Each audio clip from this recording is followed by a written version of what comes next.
Vamos agora à entrevista do dia com Maria Lídia Flandoli.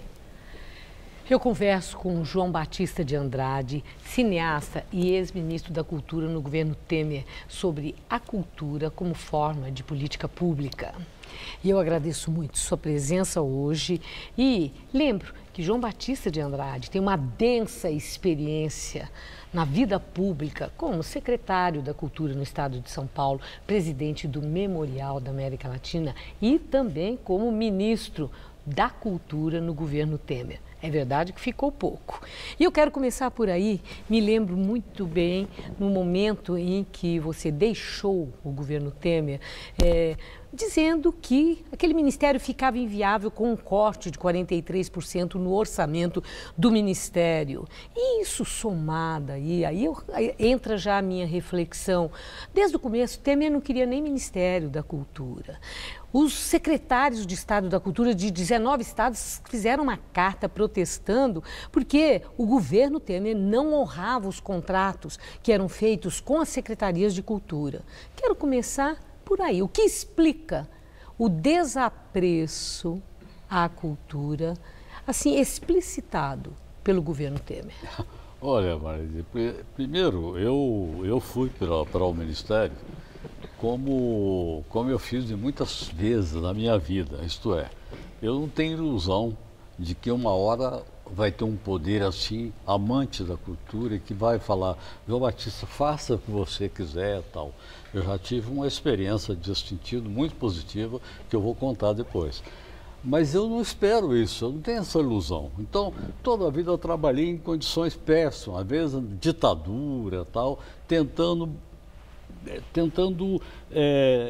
fazer uma proteção da instituição e usar a instituição pelo bem da cultura, da política e tal.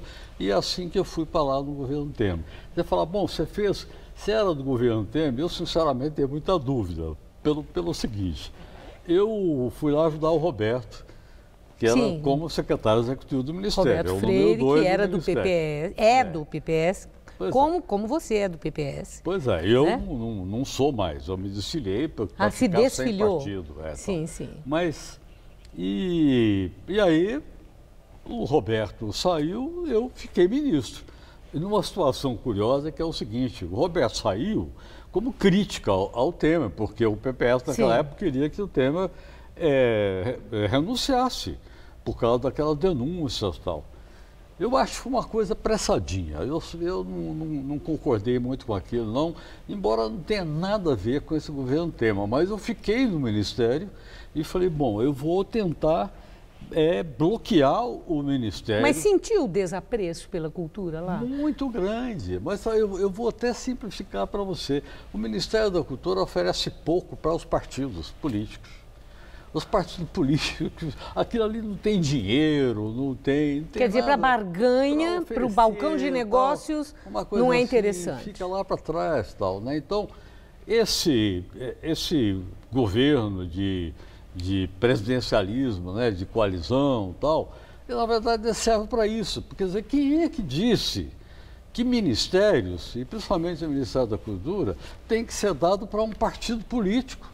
Isso qualquer ministério, né? Por exemplo, qualquer um. Agora, na cultura, eu acho, sinceramente, eu acho escandaloso.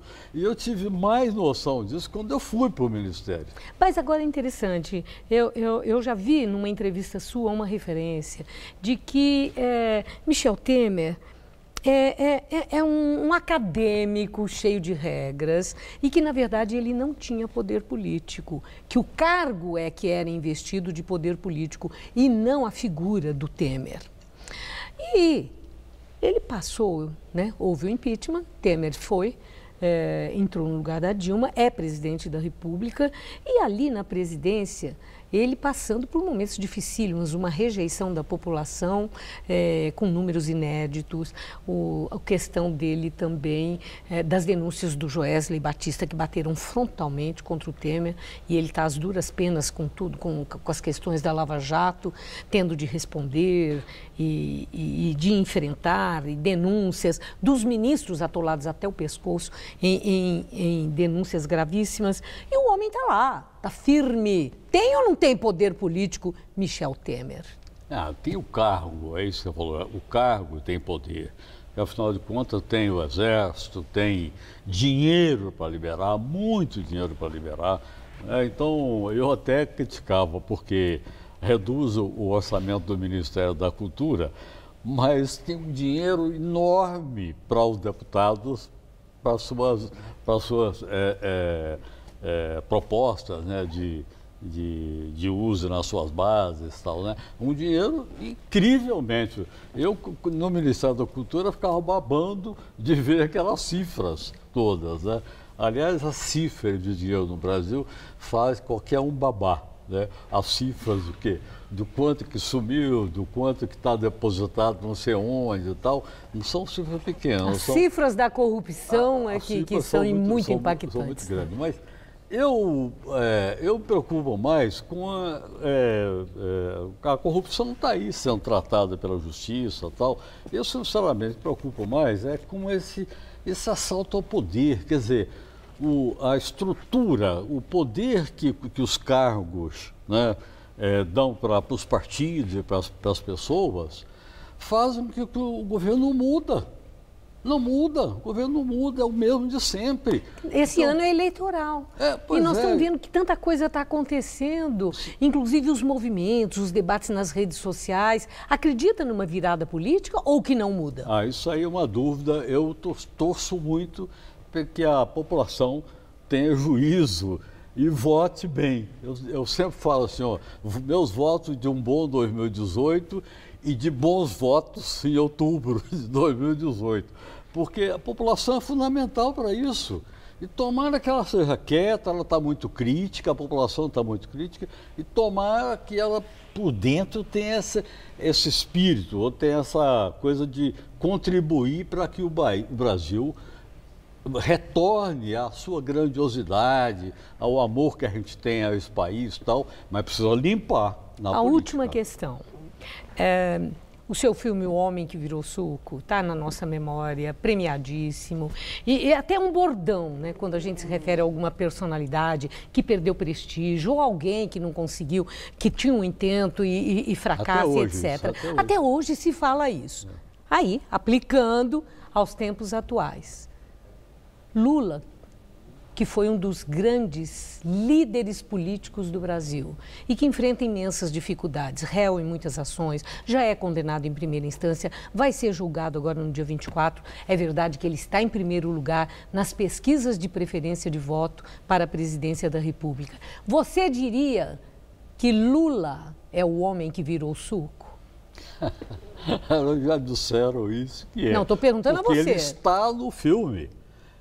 Tem uma sequência em que o personagem, que é o nordestino, que lutou pela identidade dele, quando ele consegue os documentos dele e tal, ele faz uma poesia em que ele se refere à greve do ABC, que eu tinha filmado. Mas você aplicaria agora, hoje, esse título do seu filme a Lula hoje? Eu acho que virou, já. Acha? Eu acho que já virou suco, porque ele não tem projeto nenhum mais para o país. Ele não tem mais capacidade de atrair uma intelectualidade realmente comprometido com as mudanças no país. Então, ele está no rescaldo de uma liderança populista que pode gerar muito voto. Que pena que o nosso tempo terminou. Poderíamos prosseguir nessa conversa que está muito boa. Uma boa noite, muito obrigada. Tá, boa noite, muito obrigado sempre estar com você. Obrigada.